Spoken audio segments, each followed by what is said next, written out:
At the age of 40, John Perez was a simple, kind-hearted man who lived in a small, peaceful town. His life was marked by routine and simplicity.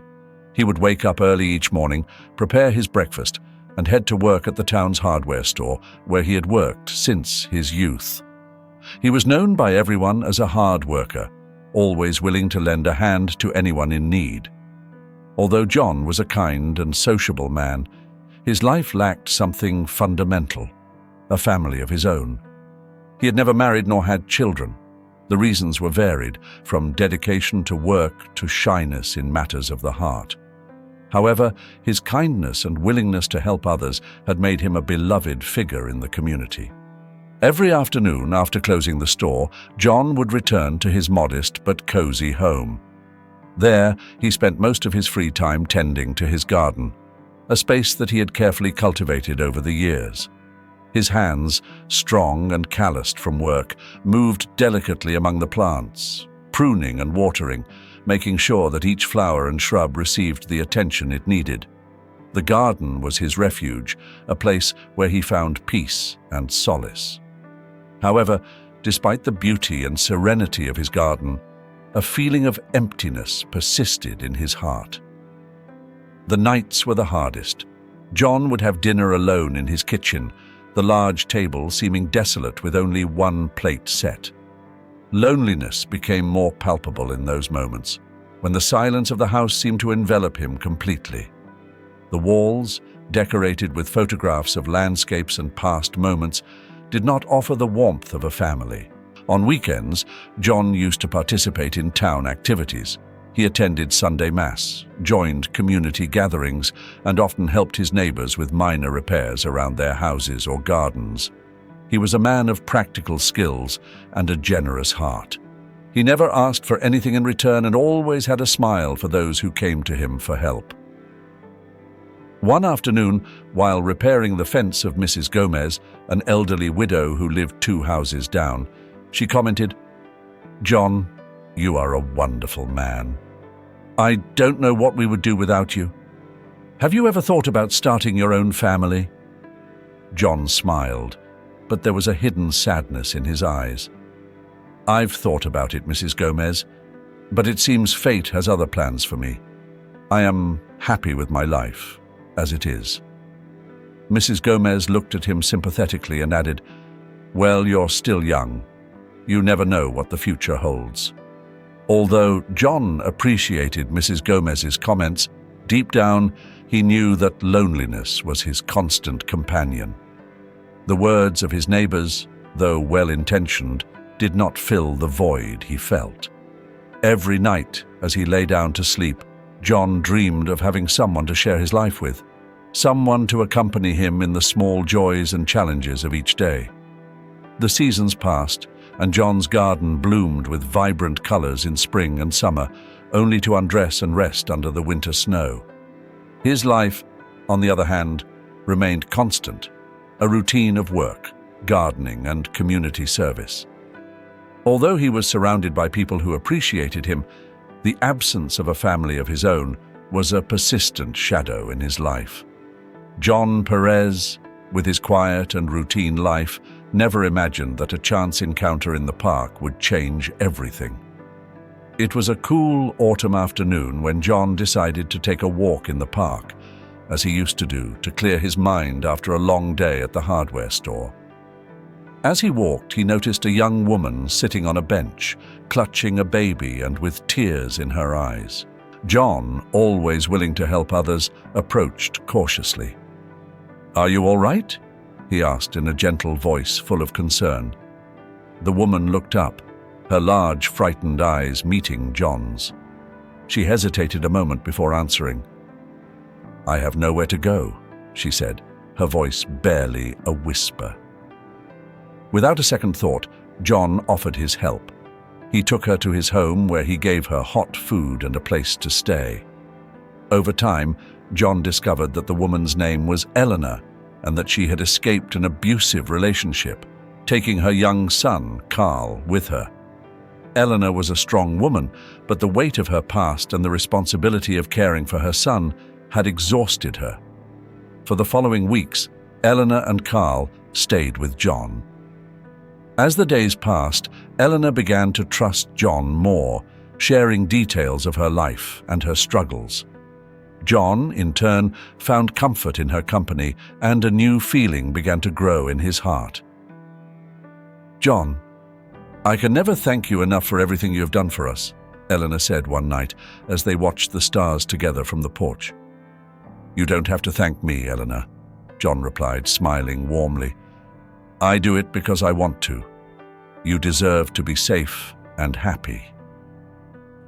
The friendship between them soon transformed into something deeper. John, who had always been shy in matters of the heart, found himself in love with Elena. One day, as they were walking through the park where they had met, John gathered his courage. "Elena, there's something I want to tell you," he began, his voice trembling slightly. "These months with you have been the happiest of my life. I love you, Elena, and I want to be by your side always." Elena looked at him, surprised at first, but then a soft smile spread across her face. "John, I love you too," she replied, her eyes shining with emotion. "I never thought I could find someone like you, someone who makes me feel safe and loved." They married shortly after in a simple but love-filled ceremony. John adopted Carl as his own son, and together they built a life full of happiness and love. Years passed, and although they were unable to have more children, their family bond kept them strong. However, life, with its unexpected turns, soon presented them with an insurmountable challenge. One day, Elena noticed a lump in her breast. Initially, she didn't think much of it, but when the pain became persistent, she decided to see a doctor. After several tests, they received devastating news. Elena had advanced breast cancer. The treatment was long and painful. John was by her side every step of the way, caring for her with the same devotion and love he had always shown. But despite all their efforts and Elena's valiant fight, the cancer continued to advance. Eleanor's strength faded, and John, though strong on the outside, felt his world crumble. One night, as John sat by Eleanor's bedside in the hospital, she looked at him with infinite tenderness. "John, I want you to know that every moment with you has been a gift," she said in a weak voice. "I love you more than words can express. Take care of Carl and continue to be the wonderful man you have always been." Elena's words pierced John's heart. With tears in his eyes, he took her hand and replied, "I promise you, Elena, I will always take care of Carl and carry your love with me every day of my life." Elena smiled one last time and closed her eyes, leaving this world in peace. John stayed by her side, his heart broken, yet filled with gratitude for the time they had shared. The days that followed were dark for John. The house, which was once filled with laughter and love, now seemed empty and cold. However, he found strength in the promise he made to Elena. He dedicated himself to caring for Carl, making sure he never lacked love and support. After many years dedicated to raising his son Carl, John Perez was now in the twilight of his life. Carl had grown to be a strong and responsible man, and although John's life had become more solitary over time, he found solace in his memories of Elena and in the love for his son. However, one fateful night would change his life forever. It was a dark and stormy night. The rain lashed at the windows, and the wind howled through the trees.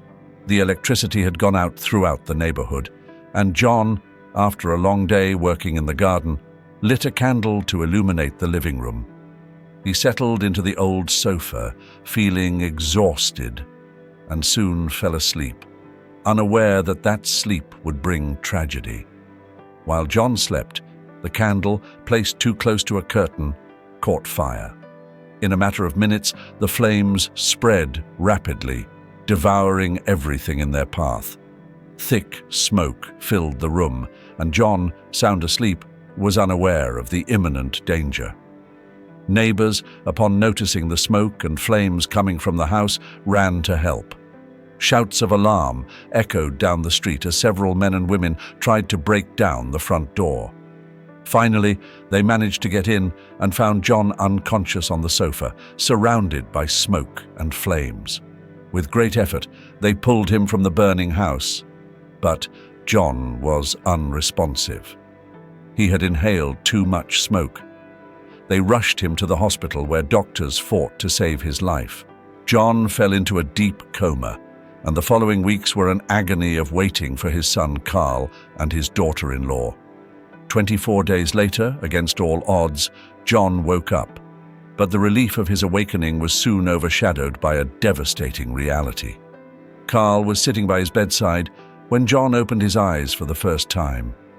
"Dad, thank God you're awake," Carl said, his voice choked with emotion. "What? What happened?" asked John, his voice weak and hoarse. Carl took his father's hand and explained what had happened. John listened in silence as his son told him how the house had been destroyed by fire, how all his belongings, including photos and memories of Eleanor, had been reduced to ashes. The devastation in John's eyes was palpable.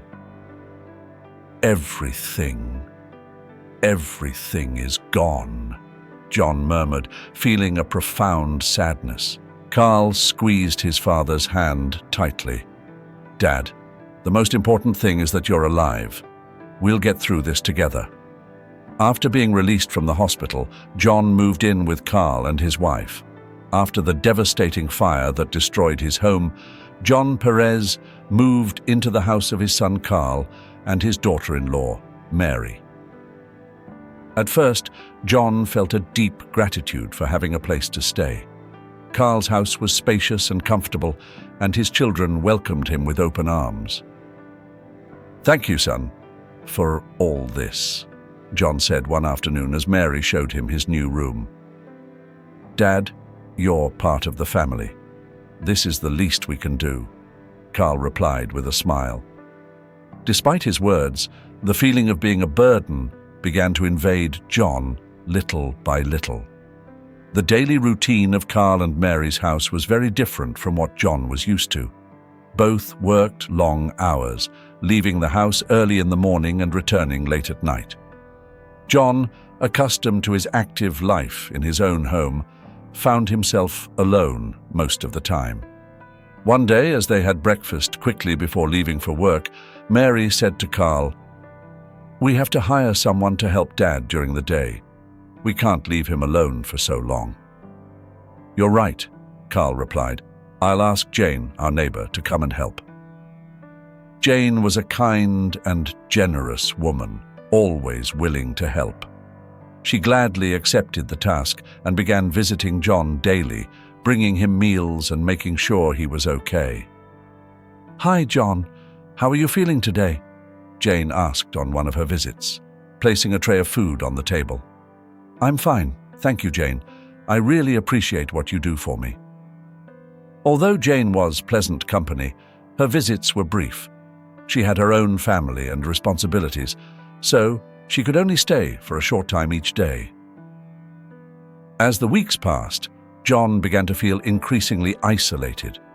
Conversations with Carl and Mary were short and formal, limited to questions about his well-being.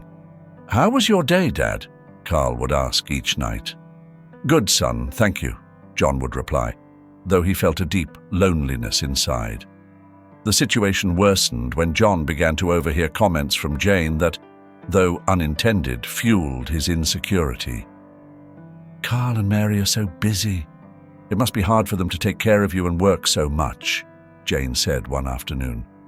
John, though grateful for Jane's help, couldn't help but feel like a weight. Jane's words echoed in his mind, increasing his feeling of guilt. One afternoon, while Jane was in the kitchen preparing lunch, John could no longer contain his feelings. "Jane, "Do you think I'm being a burden to my son and daughter-in-law?" he asked, his voice trembling slightly. Jane turned to him with a look of surprise. "John, I don't think that at all. Carl and Mary love you very much. They are just very busy with their jobs. You shouldn't feel this way." Despite her words, the seed of doubt had already been planted. John retired to his room, feeling a mixture of sadness and resignation. The following days, he became more reserved, avoiding long conversations and limiting himself to answering with monosyllables. John Perez's days at his son's house had become a heavy and painful routine. The feeling of being a burden intensified with each passing day, and his despair grew in silence. The emotional distance between him and his family had become an insurmountable chasm. He felt alone, even when they were all under the same roof. One afternoon, as he looked out the window, John watched the neighborhood children playing and laughing, something that used to bring him joy. But now, it only reminded him of how isolated and forgotten he felt. His thoughts turned dark and heavy, full of a deep pain. "I am nothing but a burden to them," he murmured to himself, feeling a lump in his throat. That night, as they were having dinner, the atmosphere was cold and distant. Mary was absorbed in her phone, and Carl barely looked up from his plate. John tried to strike up a conversation, but received only short and disinterested replies.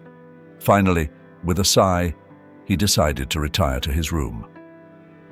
"Good night," he said, hoping for some reaction, but he only got a vague murmur in response. In his room, the loneliness became palpable.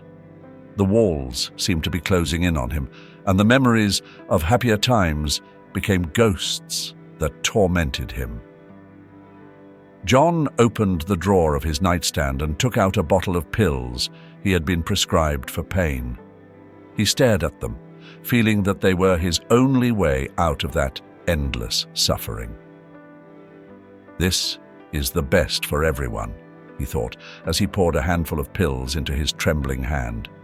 Tears streamed down his cheeks, but his resolve was firm. "They will be better off without me." With a racing heart, John brought the pills to his mouth and swallowed them with difficulty. He lay back on the bed, waiting for the darkness to engulf him quickly. The minutes passed slowly, each second an eternity, as his body began to succumb to the effects of the pills. It was then that Carl entered the room to say goodnight before going to bed. "Dad, I just wanted to..." His voice trailed off as he saw the empty pill bottle and John's dejected expression. "Dad, no! Mary, call an ambulance!" he shouted as he ran to his father and shook him gently, trying to keep him conscious. The ambulance arrived quickly, and the paramedics worked urgently to stabilize John. They took him to the hospital, and throughout the journey, Carl did not let go of his father's hand, whispering words of encouragement. "Hold on, Dad. We're going to fix this. Everything is going to be all right," he repeated, his voice breaking with emotion. At the hospital, the doctors managed to save John, but the experience left everyone deeply affected. Carl sat by his father's bed, holding his hand tightly. "Dad, I'm so sorry," he said, his voice full of remorse. "I didn't want you to feel this way. We're going to find a solution. I promise we'll make the necessary arrangements for you to be in a place where you feel good." John, his voice weak and his eyes filled with tears, nodded slowly. "I didn't want to be a burden," he whispered. "I just want everyone to be happy." Carl took some documents out of his bag and placed them on the table by the bed. "Dad, these are the papers to sell the land. With the money, we can pay for your stay in a good home. I don't want you to feel alone or abandoned. I want you to be okay, where you can get the care you need." John looked at the documents, his hands trembling as he held the pen. He signed with a feeling of relief and sadness. He knew this meant the end of an era for him, but he also hoped it would be the beginning of a more peaceful and dignified life. "Thank you, son," he said finally, handing the signed papers to Carl. The following hours were a whirlwind of emotions for both of them. The promise of change was bittersweet, but necessary. John was discharged from the hospital and taken back home, where he prepared for the transition. Time passed slowly at Carl's house. John, despite having signed the documents to sell his land, watched the days slip by without his transfer to the nursing home being finalized. Every morning, he woke up hoping that this would be the day they would finally take him. But every night he went to bed with growing frustration. The relationship with his son and his daughter-in-law became more strained with each passing day. John couldn't help but feel like a burden, and despite Carl's attempts to reassure him, anxiety and the desire not to be a nuisance dominated his thoughts. "Dad, we are working on the arrangements, but these things take time," Carl would repeat wearily. But those words were not enough comfort for John. One morning, John decided he couldn't wait any longer. He went to his room and started packing his belongings. Each item he stored in his suitcase brought with it a wave of memories and emotions. As he put away the photo of his wedding with Elena, a tear rolled down his cheek. "It's time to say goodbye," he murmured to himself, trying to convince himself that this was for the best. Carl and Mary found him in the middle of this process. "Dad, what are you doing?" Carl asked, his voice full of concern. John looked up and, with a determination in his eyes, replied, "I am ready to go. I can't keep being a burden to you." Mary approached, trying to sound calm. "John, you don't have to do this now. We are trying to find the best option for you." But John didn't want to hear any more excuses. "I have been waiting too long. It is time for me to go." The rest of the day was spent in tense silence. John continued packing, while Carl and Mary looked at each other with concern. Finally, at sunset, Carl approached John. "Dad, we will take you tomorrow. Please rest tonight." At dawn, John was ready. The suitcases were lined up by the door, and he sat on the sofa, waiting. When Carl and Mary were finally ready, they helped him load the suitcases into the car. As he closed the door of the house for the last time, John felt a mixture of relief and sadness. "Goodbye," he whispered, heading to the house that had been his temporary refuge, but never felt like home. The car ride was silent. John stared out the window, lost in thought. He remembered his life with Elena, the good times and the bad, the laughter and the tears. Each memory was a treasure that now seemed to vanish in time. "I wonder what the home will be like," he thought, trying to imagine his new life. Carl, behind the wheel, watched his father through the rearview mirror. He could see the sadness in his eyes and wondered if they were doing the right thing. Mary, by his side, kept her eyes fixed on the road, her thoughts an enigma. None of them knew how to ease the pain they all felt. With each passing kilometer, the landscape changed. The city was left behind, giving way to open fields and winding roads. John, absorbed in his memories, barely noticed the change. His thoughts were a whirlwind of images and feelings, a mixture of nostalgia and hope. After what seemed like an eternity, the car finally came to a stop. John blinked and looked around, trying to get his bearings, but he didn't recognize the place. Carl got out of the car and opened his father's door.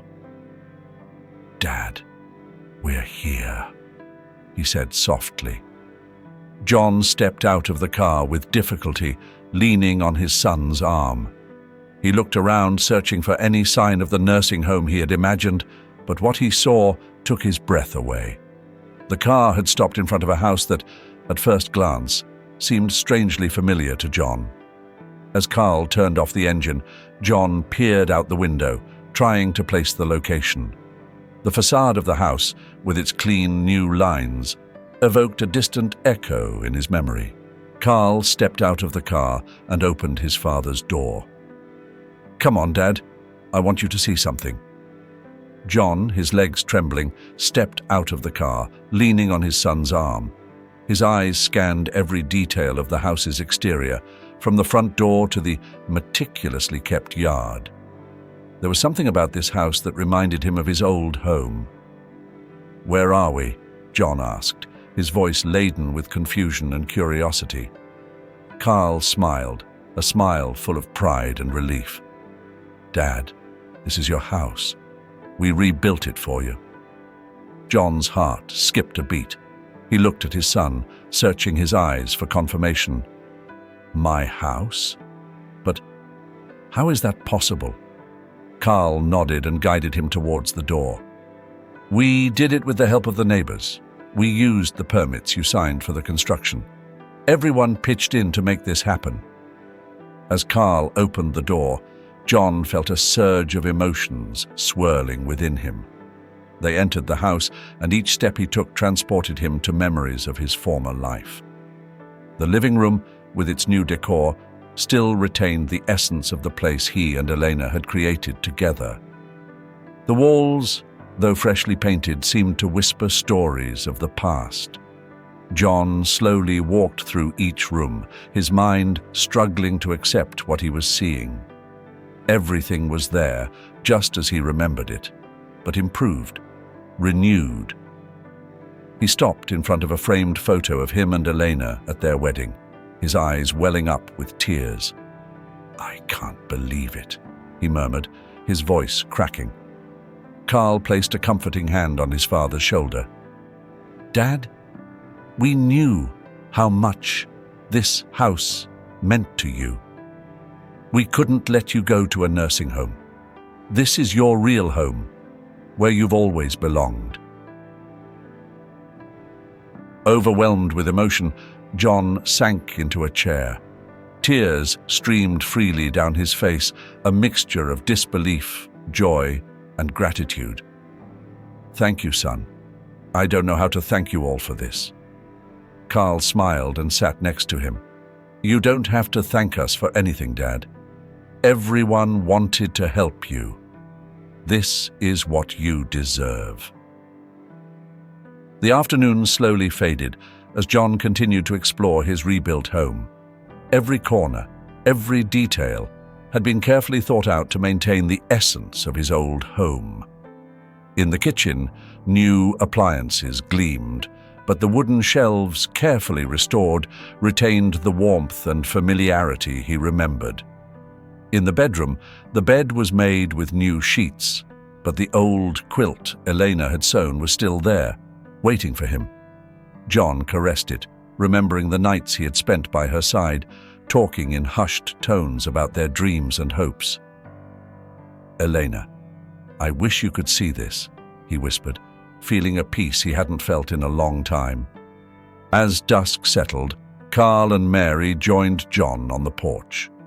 The garden lights flickered softly, and the cool evening air carried with it the scent of the flowers he loved to tend. "Dad, we want you to know that we will always be here for you.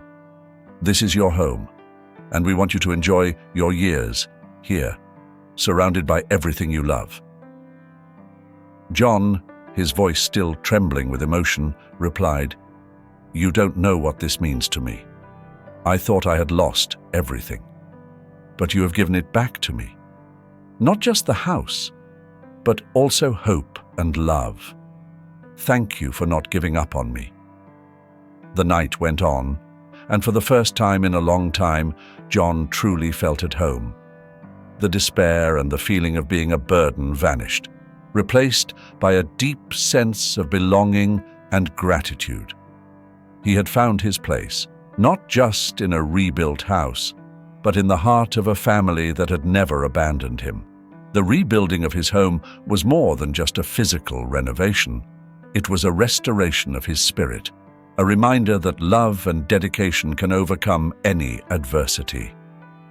As John prepared for bed in his own house, he knew he had found the peace he had longed for. And with a smile on his face, he closed his eyes, ready to dream of a future filled with love and possibilities. John Perez woke up early, the first rays of sunlight filtering through the new curtains of his restored bedroom. He lingered in bed for a moment, letting the reality of his surroundings wash over him.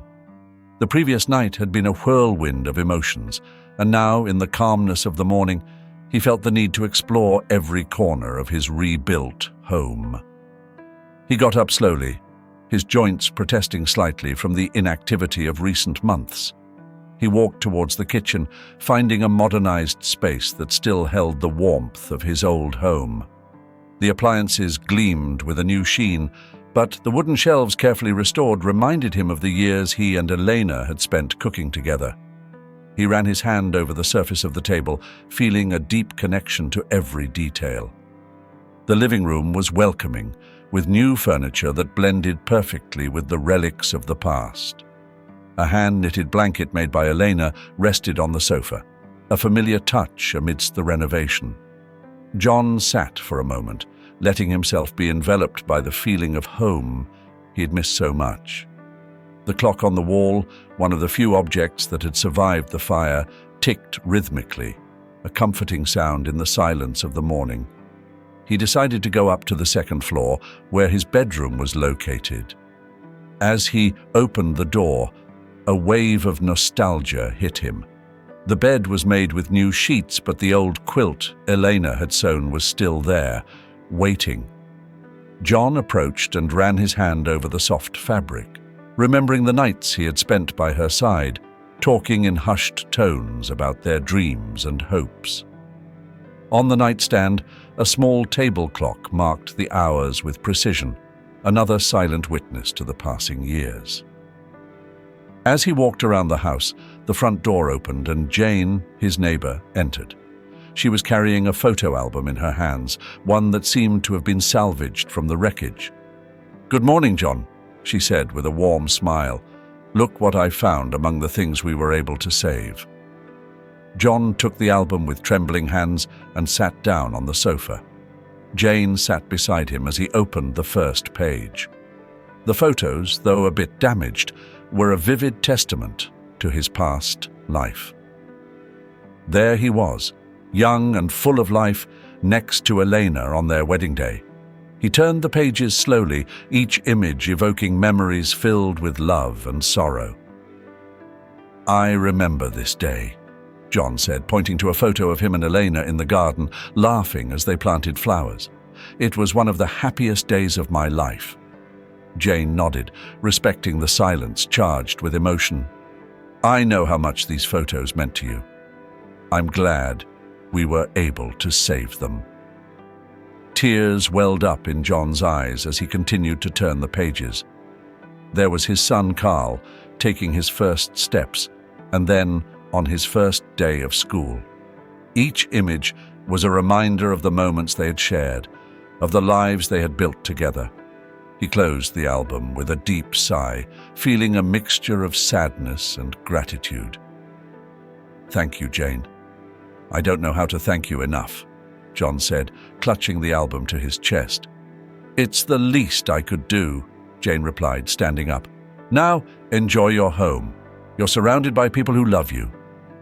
When Jane left, Carl and Mary entered the living room. "Dad, is everything okay?" Carl asked, noticing the tears in his father's eyes. "Yes, son," John replied with a trembling smile. "Jane brought me this album. It's like having a piece of my life back." Mary came closer and hugged him. "We're here for you, John. This is your home, and it always will be." Carl joined the hug, and John felt a wave of love and warmth enveloping him. At that moment, he realized how fortunate he was to have such a dedicated and loving family. "Thank you," he murmured, letting the tears flow freely. Thank you for everything." The family remained embraced for a long time, enjoying the tranquility and love that filled the house. Several weeks had passed since his return, and each day began to feel more like his old life, but with a touch of newfound hope. The garden, once abandoned and covered in ashes, now flourished again under his attentive care. John bent down and gently stroked one of the tomato plants, his wrinkled fingers remembering the loving work he had shared with Eleanor. The orchard had also recovered its former glory. The fruit trees, though young, promised a good harvest in the coming months. John enjoyed every moment under the sun, cultivating the land with patience and dedication. The physical work gave him a sense of purpose that he had lost during his stay at his son's house. Carl and Mary visited him regularly, always bringing a warm, familial energy. "Dad, how are the tomatoes doing?" Carl would ask, bending down to inspect the plants. "Better than ever," John would reply with a smile, proud of his efforts. Visits from neighbors were also frequent. The community that had helped rebuild his home now made sure he didn't lack company. Jane, in particular, had become a close friend. Her visits were no longer mere food deliveries, but moments of conversation and laughter. "John, those rose bushes are spectacular," Jane commented one day, pointing to the flowers that lined the garden. "It's all thanks to you," John replied modestly, but with a twinkle in his eye. One day, while John was in the orchard, he heard a familiar sound that made his heart skip a beat. He turned and saw his beloved horse, Storm, trotting towards him. Carl had found the horse nearby and brought him back as a surprise. "Dad, I thought you'd like to see an old friend," Carl said, smiling. John approached slowly, his eyes filled with tears of joy. "Storm, boy," he whispered, stroking the horse's soft muzzle. The reunion was emotional, one more piece of his life's puzzle falling back into place. "You don't know how much I've missed you," John said, feeling a deep peace. As time passed, John's relationships with his family and the community continued to strengthen. Family dinners became a tradition, with Carl and Mary spending more time at John's house. The conversations were long and sincere, filled with laughter and shared memories. "Dad, tell us again how you met Mom," Mary would ask. And John, with a nostalgic smile, would tell the story once more, each time with new details that made the story even richer. Jane's constant presence was also fundamental to John's emotional recovery. She visited him almost daily, bringing not only food, but also her company and friendship. "You know, John, I always admired the way you took care of Eleanor," Jane said one day as they were having tea on the porch. "You were an example of love and dedication." John nodded, grateful for the kind words. "Elena was my everything, and although life has thrown us many challenges, I feel fortunate to have shared so many years with her." Evenings in the garden became John's favorite time, tending the plants, picking fruit, and simply enjoying the outdoors gave him a new vitality. Every corner of the garden and the orchard reminded him of Elena, but instead of sadness, these memories now brought him comfort and joy. "You are here with me," he would murmur, looking up at the sky. "You always will be." John Perez sat on the porch of his rebuilt home, gazing at the flourishing garden before him.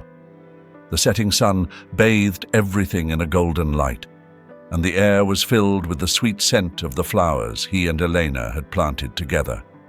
As he watched, his thoughts drifted back over the years, reflecting on the long journey he had taken from despair to joy. He vividly remembered the night of the fire, when he thought he had lost everything he loved. The feeling of being a burden on his family had been overwhelming, taking him to such a low point that he had even considered ending his own life. But now, Sitting here, surrounded by all that he had recovered and more, he understood the true meaning of family and community. The last few months had been a rebirth. His house, rebuilt with love and collective effort, was more than just a physical shelter. It was a symbol of resilience and hope. Carl and Mary, his son and daughter-in-law, had shown unwavering dedication, giving him back not only a home, but also faith in the power of family love. Carl and Mary's regular visits were moments of pure joy. "Dad, what would you like for dinner tonight?" Mary would ask, always making sure his meals were special. "Surprise me," John would reply with a smile, knowing that anything prepared with love would be perfect. Jane, the neighbor who had been an invaluable help during his recovery, had become a close friend. Their conversations were a constant source of comfort and laughter. "John, you never cease to amaze me with your energy in the garden," Jane said one day, as they shared tea on the porch. "You and Elena always made magic here." "It's our way of staying together," replied John, his voice filled with a deep peace. "The garden is a reminder of our love and everything we built together." The arrival of his beloved horse, Storm, had been another moment of immense joy. Seeing the animal trotting towards him, his soft muzzle seeking his hand, had filled him with a sense of completeness he hadn't felt in years. "Storm, you're back," whispered John, stroking the horse affectionately. The reunion was a balm for his soul, a piece of his life's puzzle falling back into place. As the sun began to set, John thought about all the people who had contributed to his recovery. The neighbors who had helped rebuild his house, each contributing their time and effort, had demonstrated that kindness and empathy could overcome any adversity. Every nail, every brick, every plant in his garden was a testament to the power of community. John realized that although he had lost a lot, he had also gained something invaluable, a profound understanding of the true meaning of family and community. It wasn't just about blood or legal ties, but about emotional connection and mutual support. The actions of Carl, Mary, Jane, and his neighbors had woven a network of love and care that had sustained him through his darkest hours. With a sigh of contentment, John rose from the porch and walked slowly through the garden. Each step reminded him of the path he had traveled, from despair to this moment of peace and fulfillment. He paused by a rose bush and gently caressed a flower, feeling the delicate texture of the petals under his fingers. "Elena, I wish you could see this," he murmured, looking up at the sky. "But I know you are here with me, in every corner of this place." As he returned to the house, John felt enveloped in a sense of gratitude and serenity. He knew his story was a testament to the power of love and dedication. He had learned that although tragedies can tear down what we have built, kindness and collective effort can rebuild not only homes, but also hearts. "Thank you all," he thought, taking one last look at the garden before stepping inside. "Thank you for giving me back my life." That night, as he prepared for bed, John felt a peace he had not known in a long time. He was surrounded by love, care, and a sense of belonging that filled him with hope. His legacy was not only the rebuilt house, but also the example of how kindness, empathy, and love could transform lives. With a smile on his face, he closed his eyes, ready to dream of a future filled with possibilities and gratitude. Hello, everyone. John's story reminds us of the importance of valuing and caring for our loved ones, especially our elders, who have done so much for us. If you enjoyed this video, don't forget to like and subscribe to our channel so you don't miss more heartwarming stories like this one. You can also activate the notification bell to be aware of our upcoming videos. And of course, I would love to hear your opinions and experiences in the comments. Have you ever experienced a similar situation? What would you do in John's shoes? Thank you for joining us on this emotional journey. See you in the next video, where we will continue sharing stories that touch the heart and make us reflect on life and love. Take care, and see you next time.